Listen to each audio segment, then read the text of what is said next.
Professor says Americans should eat lentils and let their pets die to cope with inflation. I know this is crazy. It's crazy. Someone actually said this out loud. But before we get started, go ahead and hit that like button. Share this out so we can get this information out. Also, subscribe if you're not already a subscriber, and hit that alarm bell so you know when I put out new stuff. And check out my link in the description for my link tree, which have a link to my Patreon where I talk about things I can't talk about here.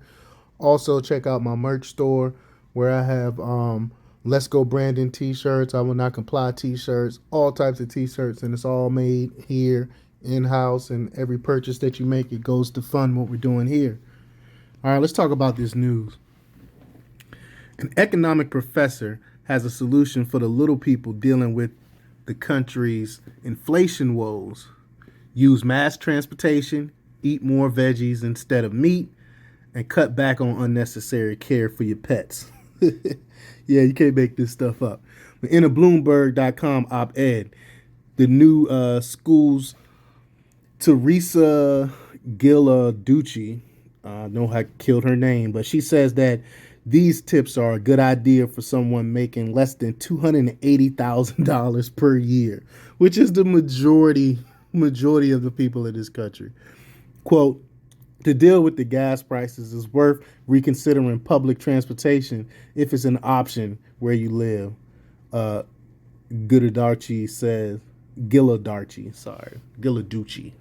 killing her name.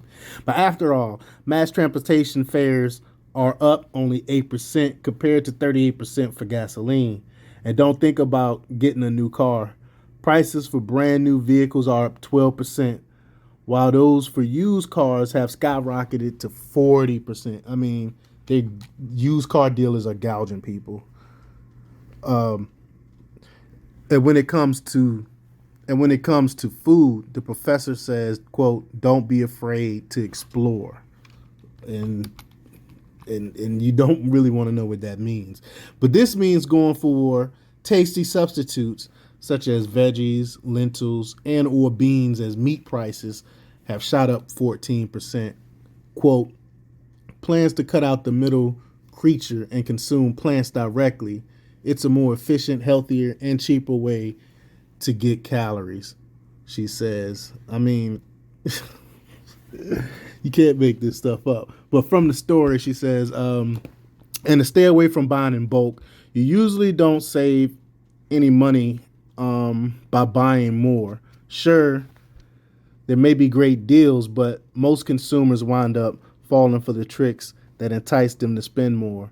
Things like offering free samples, which often leads to impulse buying, or placing discounted big ticket items near the entrance. If you absolutely must buy in bulk, try to do it with a friend so you can split some of the costs and ensure everything gets eaten or used. If you're one of the many Americans who become a new pet owner during the pandemic, you might want to rethink those costly pet medical needs. so let your dog die is what she's saying. It may sound harsh, but researchers actually don't recommend pet chemotherapy, which can cost up to $10,000 for ethical reasons. One item on Gilladucci's list, one item that's not on Gilladucci's list, I should say, is kicking out Democrats from Congress this November, and Joe Biden 2 years from now. And I hope that this happens, but we'll see if that red wave really come or not. But let me know what you think about this. Leave your comments down below. Like, share, and subscribe. And check out democrepublics.com for the latest in news. Until next time, peace.